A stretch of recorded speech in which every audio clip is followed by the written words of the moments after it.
What is up, guys? In this video, I'm going to be continuing to talk about the new Xiangjian archetype and going over some of the extra deck options, some of the tech choices that you might see in this deck, and also to counter this deck. And I'll also be going over a Tenyi version of this deck, which I believe is going to be the other variant that is going to see play in the TCG. For now, we'll jump straight into things with the extra deck options. So last time, I only covered the main deck of this pure build, so if you missed that, check out the video in the description for part 1 of this series where I talk about this deck and introduce each card. But you may have noticed an instant fusion in the pure build, and the reason you play instant is for this card, which is, I think it's in Verse of Destiny as well. It's a magic key fusion, and the only reason this one is played is because it is a fusion tuner that is level 4. So essentially, instant just says bring out a level 4 tuner as an extender. And to understand why this is important, you have to also kind of appreciate that this deck is kind of hard to hand trap with certain hand traps. Ash especially is really not great against this deck, because what typically happens is you normal summon a Moye and you reveal a worm in hand, and then you synchro. And when you synchro, your Chi-Xiao is typically chain link 1, and so Ash can't hit the Chi-Xiao. And it becomes difficult to actually hand trap and prevent this deck from getting going. So the hand traps that do put in work are cards like Effect Veiler and Permanence, because they will stop the tuner from hitting the field.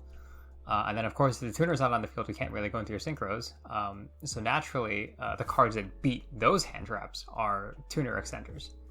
So Instant Fusion is one of them. You summon a level 4 tuner, and then this has the nice bonus effect of if you have an Ecclesia in the graveyard, when the Magic Infusion goes to your graveyard, you can add Ecclesia back in the end phase. So pretty neat. There are a couple options of tuner extenders that we can play.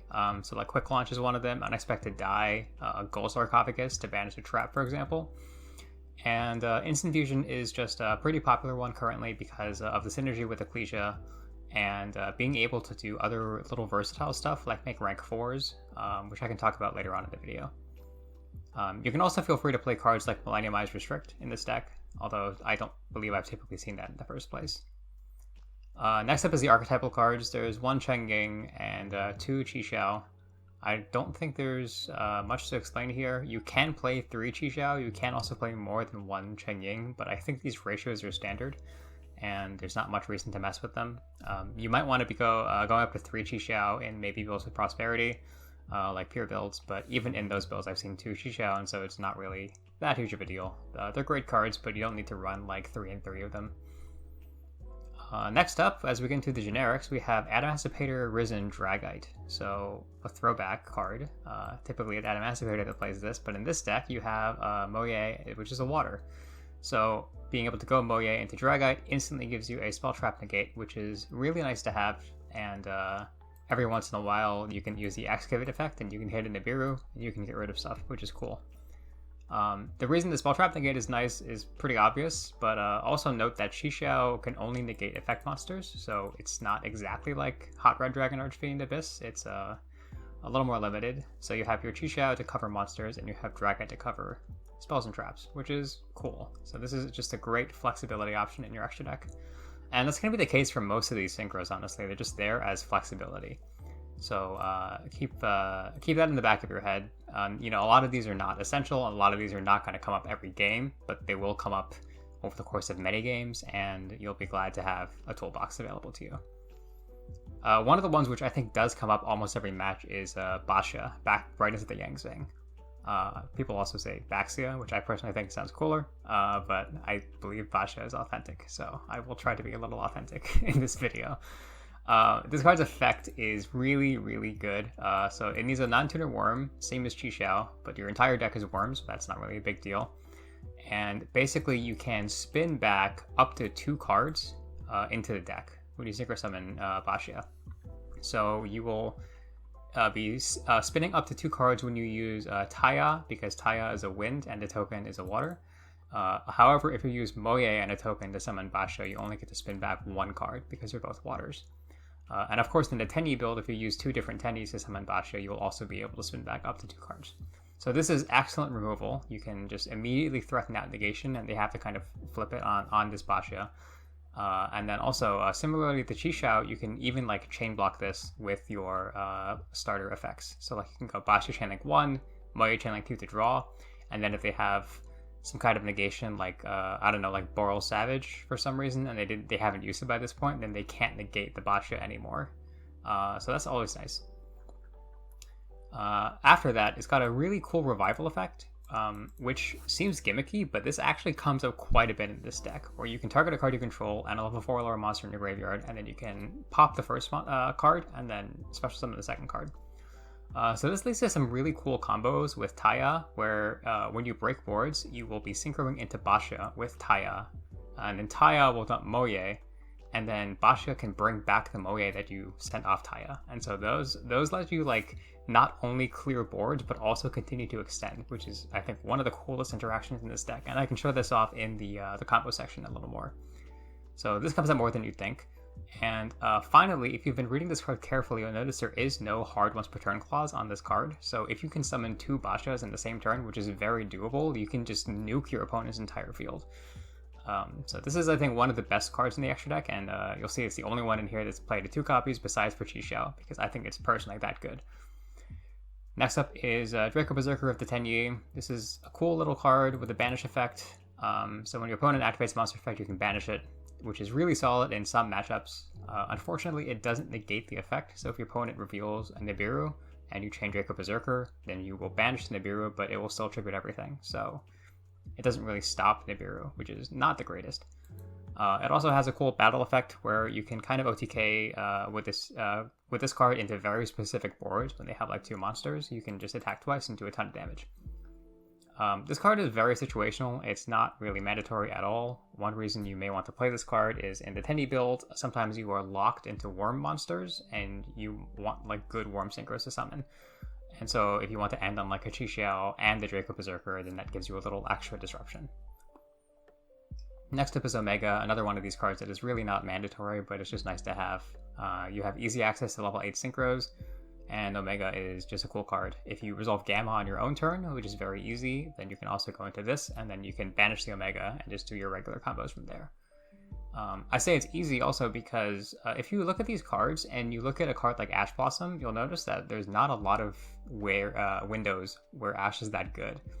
So you can Ash either of the pots, you can Ash the Rhoda, and you can Ash Ecclesia's effect to summon a card from deck.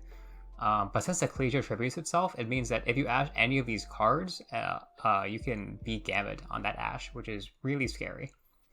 So there's not a lot of times that Ash is fantastic, it goes back into what I was saying earlier about Valor and Imperm being a lot better against these starters than Ashes. And it means that resolving Gamma on your own turn is very doable if they play into it. So having a card like Omega is a nice flex for that. And I think that does it for the level 8s in this provided extra deck, although there are going to be some more I can talk about in the future. Next up in this list is Ruddy Rose Dragon. So this is a new level 10 from the most recent TCG set. It is totally generic, and it's essentially Black Rose Dragon, but for the graveyard. So it just nukes everything in the graveyard.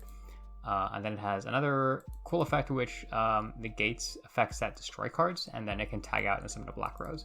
So you mainly play this for the first effect. If you're playing against like Dragon Link and they have their full setup graveyard and you're able to kind of go in and start breaking their board, you need to try to not die to their follow-up, and Ruddy Rose would just completely eliminate any kind of follow-up from their grave. So it's very cool in very specific matchups. It's not necessarily as versatile of a card as Chungying or definitely Baroness, because this is not really proactive disruption, but in certain matchups you can just win the game by just banishing their whole grave. So that's nice. And then it does special summon a Black Rose. Note that you won't be able to destroy everything in the field with Black Rose because it wasn't synchro summoned, but it gives you a free body, which is nothing to scoff at. Next up is Shooting Riser Dragon. This is a very specific meta tech in the OCG. There are some combos you can do with this card, but the main reason you play it in the OCG is to dump Token Collector. And Token Collector is one of these cards that is, it's like a silver bullet in the matchup.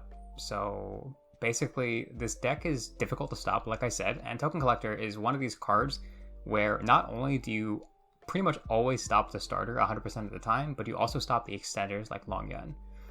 So for example, in the regular deck, if you go like Moye, you get Valored, and then you have Taya, or you have Longyuan to extend, you can go into a Baroness in the OCG. Or in the TCG, you can go into like a Chungying. But Token Collector will stop both of those attempts, and then this deck will not be able to do anything. So this card is good enough that in the mirror, sometimes they're making Shooting Riser Dragon using Taya, banishing their Rhoda to modulate level, which gives you access to level 7 synchros. And Riser is just to dump Collector, and that's it. So kind of an indicator as to how good this card is in this matchup, that people are playing it in the mirror in the OCG. So I thought that was a cool little tech. I want to include that. Similarly, in the trend of level modulation, there's Virtual World QB Xiangjian. So like I said, this is for synergy with the Rhoda and Taya, because you will just Rhoda for Taya, and Taya can banish the Rhoda, and then the Rhoda will activate when it's banished, and you can modulate level by 1. So in this case, you're going to be increasing the level of either your Taya or your token by 1, and then you can go into a level 9 synchro.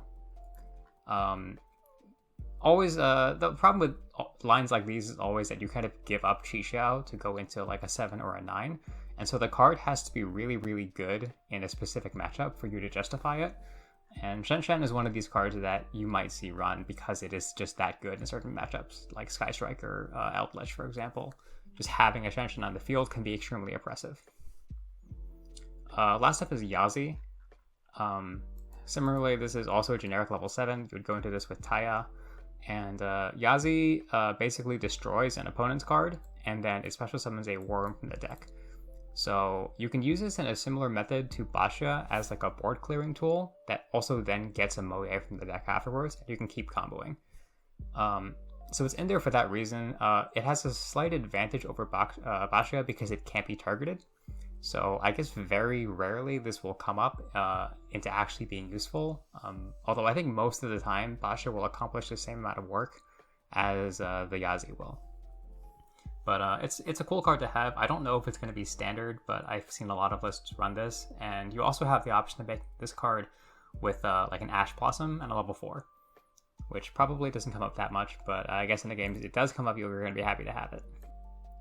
The last 2 cards in this extra are Baguska and Zeus. Baguska is a really interesting thing that the OCG is playing specifically, again, because of Token Collector. This card is kind of like started to become a little iconic in the mirror.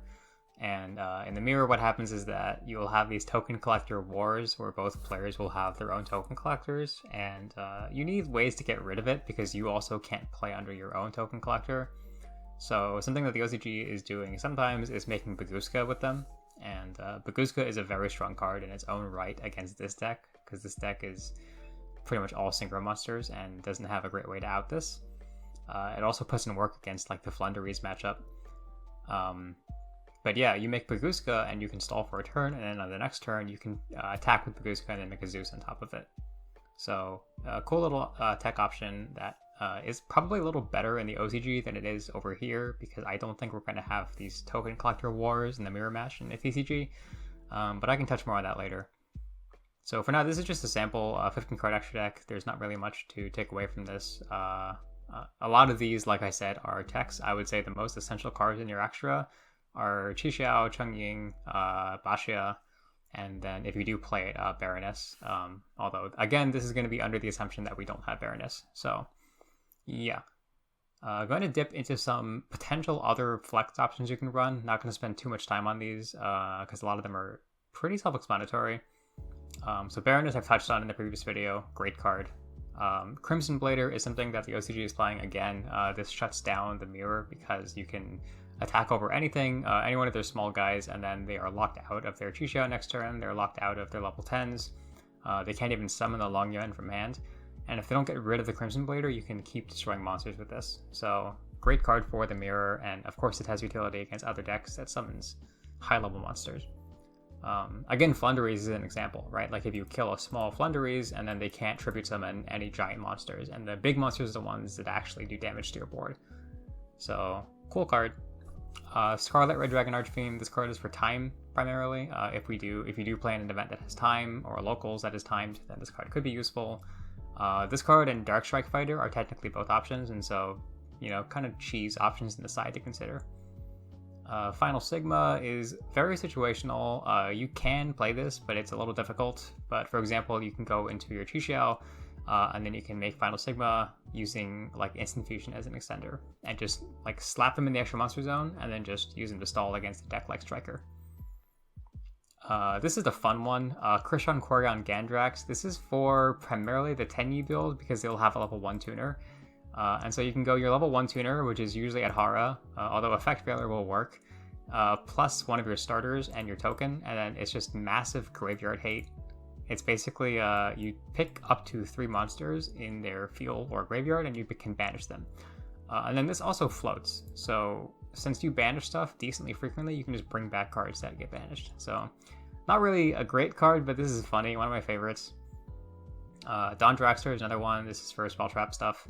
If you have a Mystic Mind player at locals, maybe you want to play this card. For Xyz options, so there's Dingirsu first of all. This deck can actually make rank 8s pretty easily, and there's 2 main ways to do that. The first is going to be using Chixiao to search the Monster Reborn, and then using the Monster Reborn to bring back another level 8 that you may have summoned earlier in the duel. So that's one very easy way. The second way is to use Chixiao to search Swordmaster of the Illusory Iris, or whatever her name is now. Bewitching Iris, okay, I swear they changed this card's name like every day on Dueling Book. You use your Swordmaster to search, you use Chixiao to search this, and then if you can bring her out, then you can overlay her with the Chixiao into a rank 8. The problem is that, like I said in the previous video, you can only use one of Chixiao's effects per turn, so you can't use Chixiao to search Iris and then negate with Chixiao and then summon Iris. You can't do it in the same turn. So that makes the rank 8 play using Iris a lot worse. But it is still an option, and then Dingirsu is played primarily to get access to Zeus. And another niche that we'll have in the TCG is that OCG does not have Dragoon legal currently, and we do. And so if by the time Versus Destiny runs around and we still have Dragoon in our format, then you may want to consider playing cards that do something against Dragoon. Another rank 8 option that is very common in the OCG is the Draglubion OTK package. So Draglubion is a generic rank 8, and then essentially you summon a dragon number card from your extra deck, and you summon one of them, and then you attach the other one to the first one as material. So the ones that are typically played are number 38, which is a generic spell negate. You can summon this going first, I guess, although usually it's not worth it. The other one is number 100 Numeron Dragon. So this is the reason you play this package. Essentially, you can detach the material and then it gains attack equal to the combined ranks of all your Xyz monsters, or all of them on the field rather. So you'll have this and a Draglubion, and you'll detach from this, it'll become 9,000 attack, and you'll swing on an empty board per game. And that's actually a 1-card combo off the Rhoda, which I can show off in the combo video, which is probably going to come like after this video, so stay tuned for that. Last up are going to be some links you can play. Links are not that good because the tokens, again, lock you into synchros, and usually it's better to just synchro summon instead of link summon in this deck, but you can play links, and there are some, I guess it's pretty unexplored in terms of what the links can do. So Fibrax is obviously the first one that comes to mind. Is if people discover cool things to do with this card, then maybe this will become an option. Currently, I don't really think there's anything that's worth it, but this is pretty unexplored, like I said. Shaman of the Tenyi is a generic link 2 that requires 2 worms. You can discard a card and then you can revive a worm in your graveyard, and so this can be useful for certain scenarios. You can bring back a Bashia, and then the Bashia can bring back another card because Shaman only locks you into Tenyi effects from the extra deck, so you're summoning your Bashia from the graveyard, which is neat. I think this card is a little better in the Tenyi version than in Pure, but I've seen this run in Pure as well. Line of the Light Charmer link, this card is cool. It's good against specific matchups, like against Invoked you can take Makaba, against Outlet you can take Golden Lord, in the Mirror you can take their Ecclesias, and you can take their Bashias and do stuff with them. I don't think this card is that great, but that 3v3 tournament from the last video that I showed, I believe both of the Xiangjian players were playing Lina, so maybe there's a use that I'm missing, and we'll get to learn more about that later. If you have any ideas, leave them in the comments, because I'm not sure. I guess you take a Chixiao as well. That's pretty cool. Maybe that's the reason. I think it's because you can just take a Chixiao and you can take Ecclesia, and that's neat enough, I guess. Yeah. And then in the Tenyi build, there are some Tenyi links you can play. You have to play Monk in the Tenyi build to get your non-effect monsters in the field. And then Draco Masters is another option because Draco Masters is kind of generic removal. Again, I can cover this in the Tenyi section, which I will go to very shortly, but it's a good way to remove cards without having to rely on synchros. But yeah, there are so many options in terms of playable cards in the extra deck. There are some I haven't even touched on in this video. OCG is playing like Colossal Fighter for the Max C OTK. Like when you get Max Seed, you OTK them with Colossal Fighter by decking them out, which is neat. And then yeah, I mean, there's a lot of flexibility, and you can kind of pick and choose what you think are the most useful cards, and just experiment with what is best to you. That's pretty much going to do it for the extra deck and the tech options, and I will move on to the Tenyi profile now. So going over to the other list, you will notice that a lot of the cards are pretty similar. This is what I would say is going to be the default skeleton for the Tenyi list in the TCG. It's just 3 Adhara, 3 Ashuna, 2 Vishuddha, and 3 Vessel for the Dragon cycle. So if you're unfamiliar with Tenyi cards, basically they have synergy with having monsters that aren't effect monsters. So like Monk of the Tenyi has no effect. And so the tokens from the Xiangjians also have no effect. And so there is some pretty cool synergy with these cards. Apart from that, they're also worms. And so you are slightly boosting the consistency of your deck because the amount of times where you have like a Moye with no worm in hand is lower in the Tenyi build because you play more worms. Additionally, you have nice synergy with Taya because Taya requires you to have a worm or a Xiangjian card in your graveyard. So in the pure deck, if you open Taya and nothing else and you don't have the Rhoda, then your Taya can't actually activate this effect. In the Tenyi build, you have a little more consistency because you can always summon a Tenyi and then link it off for Monk, and now you have a worm in your graveyard for Taya. So very slight consistency boost, although that's not a good enough reason to play these cards on their own. They also have cool synergy with the deck itself because you can do cool synchro plays. You can go into level 8 synchros with only Tenyis. So for example, you can make Chi with 2 Tenyis. And the cards are also pretty strong removal going second. Vishuddha especially is a great card going second. And you can just return cards from field to hand. And it can be very effective to kind of eliminate key cards in specific matchups. So yeah, that would be the main reason you play Tenyis. If someone like asked me, why would you play these cards, then it's mainly just the pressure they apply, especially going second, where you can threaten Vishuddha effect, you can threaten to make Bashias before ever normal summoning, and then the overall slight consistency boost from these effects. Another cool thing is that it helps you preserve hand advantage. So in the pure build, Longyuan needs to pitch another Xiangjian card or a worm monster, and so you essentially have to pitch another one of these 9 cards or a spell trap, and that can feel kind of bad in certain game states, actually resolving Longyuan, because it means you're pitching typically a good card. Whereas with Longyuan, if you pitch a Tenyi and then you summon a token, and then your Tenyi in the grave is live, and so you're getting value out of these cards. So you're not just like discarding a card that's good, you're discarding a card and then the card is doing something for you after that, which is very nice.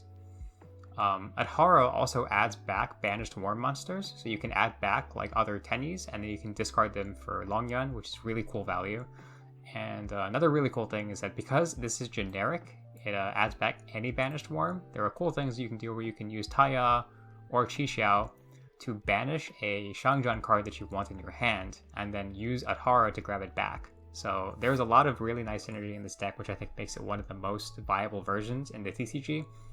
Especially because I think the only other viable version I would consider is like the Yangzing version, which we can't play because you don't have Danglong. So, yeah, I mean, I'm a fan of these cards. They're a lot of fun to play with, and I think this variant is not nearly as successful in the OCG because of a couple of reasons. I think the main one is Maxi. This deck plays very well into Maxi because you go like Moye effect, and they max you, and then you make Chi, and they get 2 cards, but you get your full engine going, and you can just kind of stop after that. Whereas Tenyis are, you have a lot more special summoning involved, and it plays worse into max. And then you'll also notice that here we play 11 Tenyi cards instead of the generics in the previous list. And in OCG, you have to play a lot of generics because of Maxi.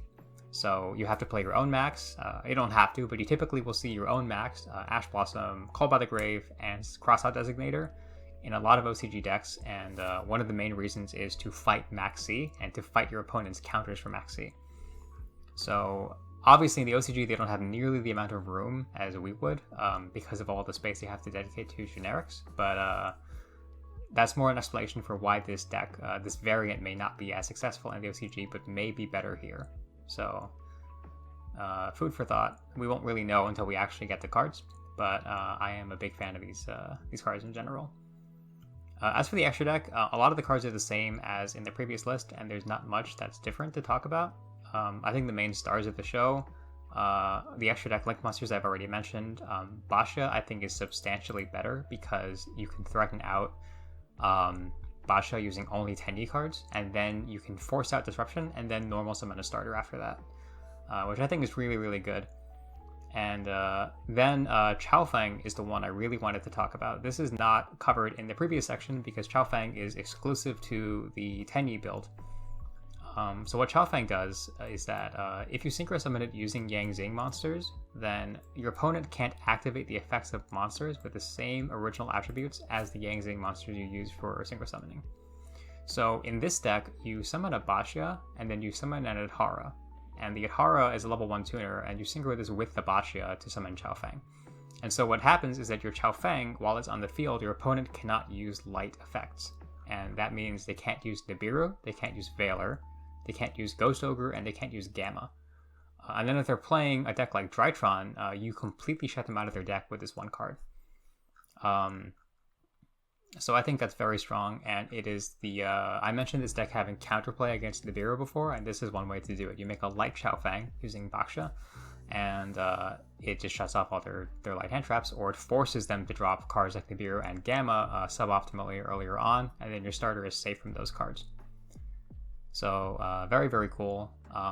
There's a combo specifically in the Tenyi build where you use Basha to revive an Adhara in your graveyard, and then you synchro into your CHAOFENG before starting your normal. And so I will also cover that in the combo section. So I think one of the coolest things in this deck is just using that to protect your combos. It has a second effect which comes up rarely, but surprisingly is very good. So essentially, when you destroy an opponent's monster by battle or card effect, you can special summon a worm monster from your deck who has the same attribute as one of those destroyed monsters. So primarily, if you destroy waters and winds, that's going to be the beneficial part of this effect, is that you can activate your CHAOFENG and then you can get one of your own starters, and then you just have way too much advantage. So it'll come up when you destroy things with CHAOFENG by battle, or when you sudden shift their monsters, and you can also trigger your CHAOFENG there. And then like a very funny thing is that I've done a lot of playtesting against Flunderies, and Flunderies has both wind and water small Flunder monsters. And so every time I destroy a small one with CHAOFENG, I can just get one of my starters, and it's just a very, very powerful tempo swing for me in that matchup. So important to remember that effect. It doesn't seem like it come up that often, but it can definitely just win you the game if you manage to resolve it. And the profile itself is very straightforward. I don't think there's much that's complex in terms of like building this deck, and not really much to say about the ratios. Interesting cards that you can play are like the level 4 Tenyis. There's one like Shithana, I think it's like Graveyard Recursion. But I would just stick with this lineup for now. I think this is the standard Tenyi lineup. I know that the Xiangjian Discord has done a lot of theory crafting on this deck, and this is one very common ratio of Tenyi cards that I've seen in this deck. It's the 3 Adhara, 3 Ashuna, 2 Vishuddha, and the 3 Vessel. And I've been happy with this in testing myself. So yeah, this is mainly this list. There's not much to talk about, and I'm going to go into some tech card options after this. To close out this video, I want to talk about some tech cards and some other options you may have against this deck. Starting off is Trap Trick. This was a card that I was convinced was going to be played in this deck at 3 when I first read these cards, because it seemed kind of obvious. You have the option to banish a sudden shift and then summon a token. And then Trap Trick has great synergy with Chang'Ying as well, because Chang'Ying can just banish cards from your opponent's field and graveyard when you banish any card. And so Trap Trick can just trigger Chang'Ying, which I thought was very neat. And then so you can search Sudden Shift. It turns out that, this card ended up not being played in favor of just more hand traps, but I still think this is a cool option. You can play this with cards like Ice Dragon's Prison as well. Ice Dragon is also a fantastic option because you can use it to trigger Chang'Ying again. So cool stuff. I don't know if we're going to see it here because it depends on how trap heavy our format is, I guess, and whether traps are better than hand traps and board breakers or not, but Trap Trick is definitely, at worst, viable in this deck, I would say. D-Barrier is another option that you can play with Trap Trick.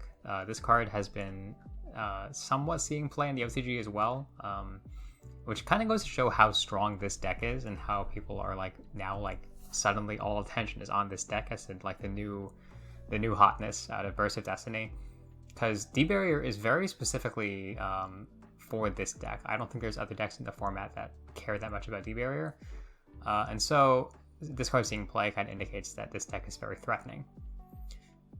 Macrocosmos is another option that you can play in the pure version of this deck. I wouldn't say the Tenyi version because the Tenyis are very graveyard reliant, but in the pure version you can actually reasonably shut in cards like Macrocosmos and Dimensional Fissure, and your players are not really that hindered. You don't super appreciate your starters going to graveyard, but you can handle it because you still stick a Chixiao on the field, and then your opponent will likely be suffering a lot more from this Macrocosmos than you will.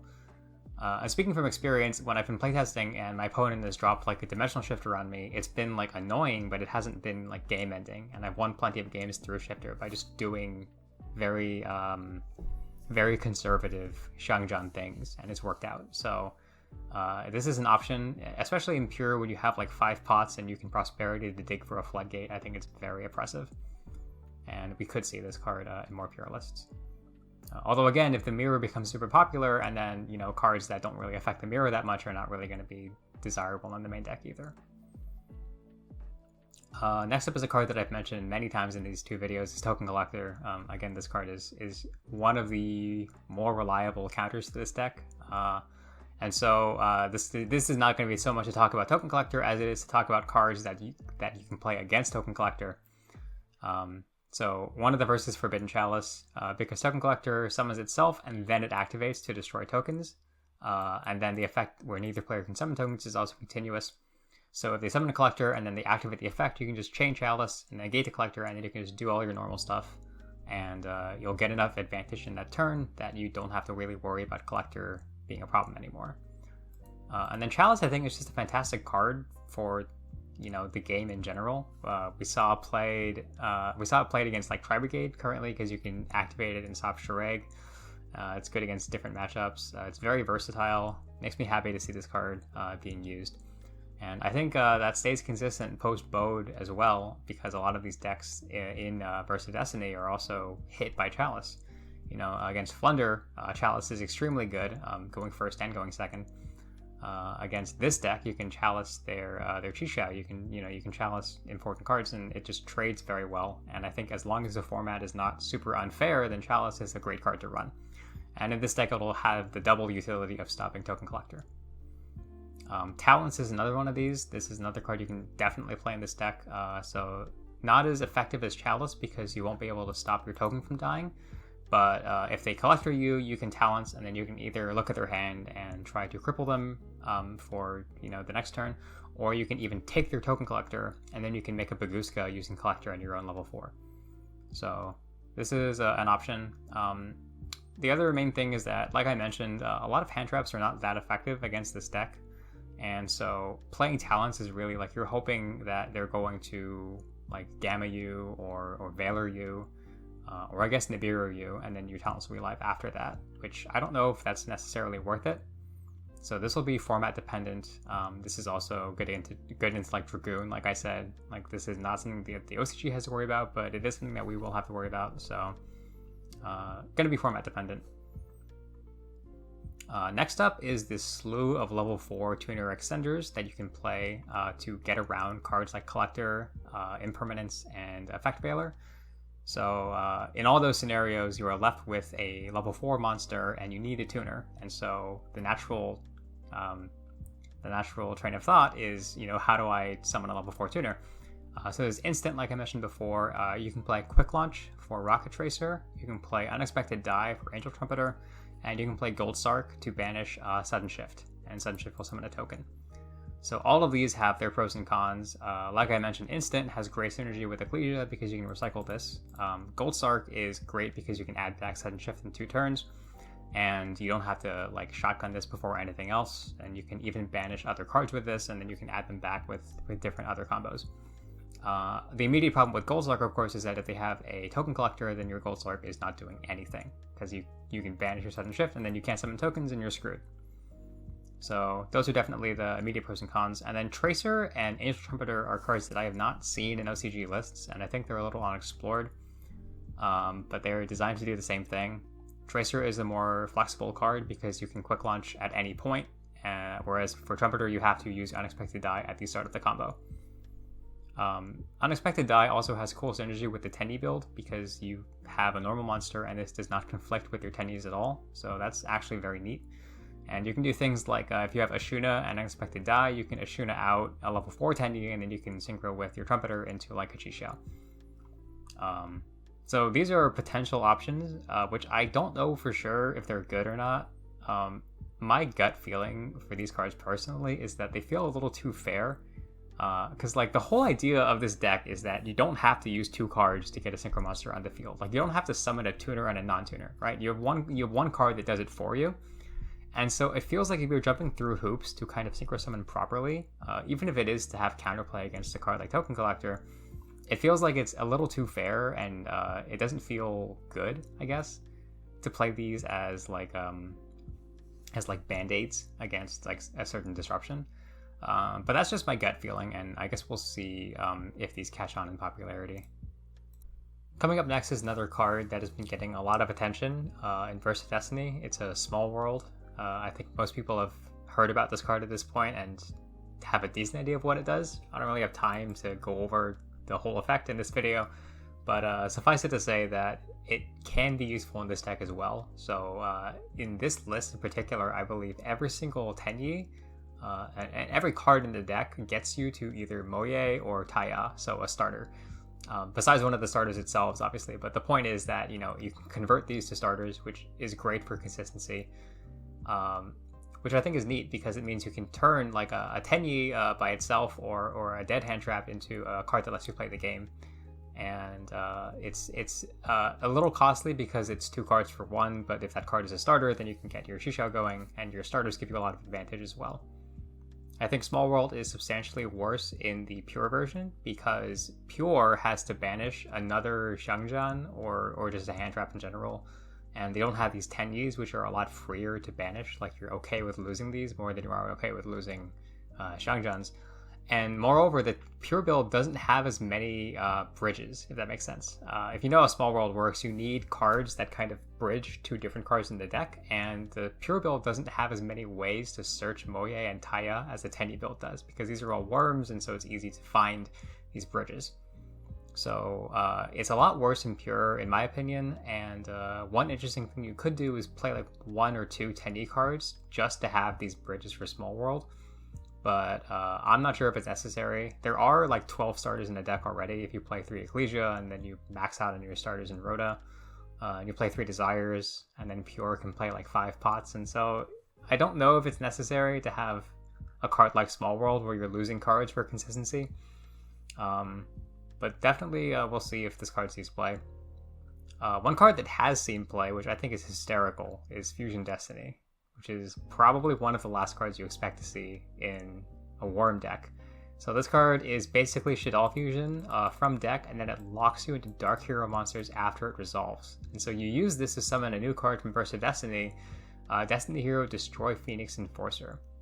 So this needs a level 6 or lower hero monster and then a Destiny Hero monster. So you have to run 2 bricks for this. And then the actual effect is that it is a quick effect non-targeting pop. You destroy one of your cards and then one of any card on the field. And then if Phoenix Enforcer itself is destroyed, you can bring him back during the next standby phase. So what ends up happening is you can pop Phoenix Enforcer every turn and he comes back every turn. And it's just a non-targeting pop that recurs himself. And it becomes incredibly annoying to deal with. So OCG in some decks is just splashing in Fusion Destiny, very similar to how decks used to just play Dragoon for the hell of it. The difference being that you can do your combo and then activate Fusion Destiny at the end, whereas, you know, with Dragoon you have to like make a Verte and then you have to do all that.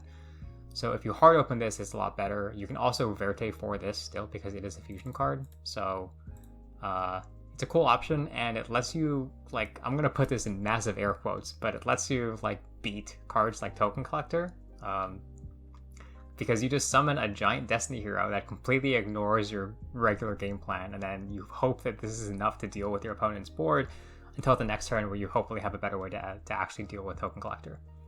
So I don't know if it's good. I don't think it's good myself. I think it's kind of copium to say that this is counterplay and the token collector, but I think it's really funny that this is actually seeing play, and I'm always happy to see like innovation.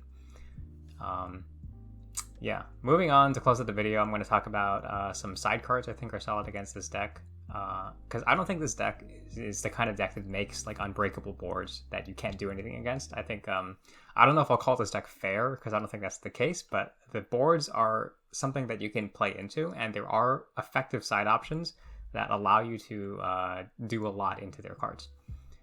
So one example is Mind Control. I think this card is really cool, specifically in the mirror, because if you take a Qixiao and you have, your own Xiangjian or a War Monster in the graveyard, then you can use their Qixiao against them to negate their opponent's card effects.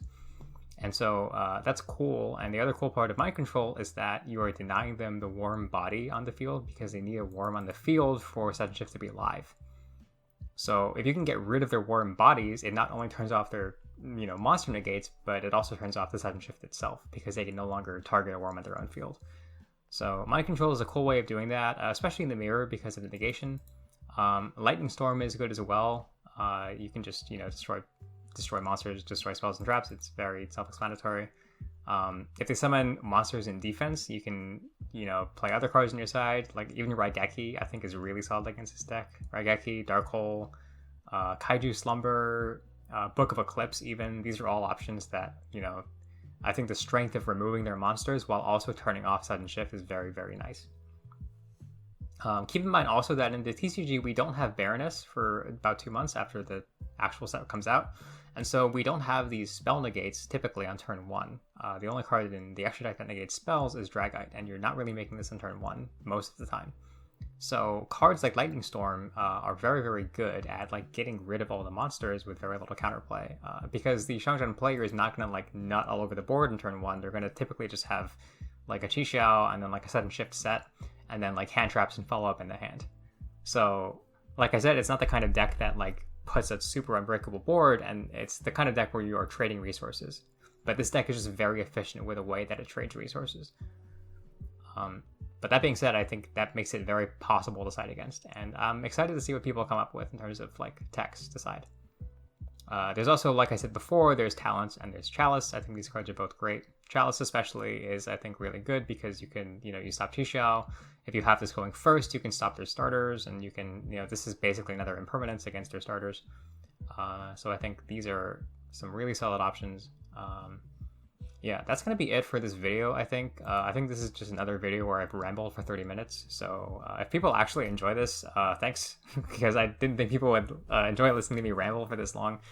But it's always cool to have a deck that I'm excited about, and making these videos is not a chore, because I'm talking about a deck that's fun to me.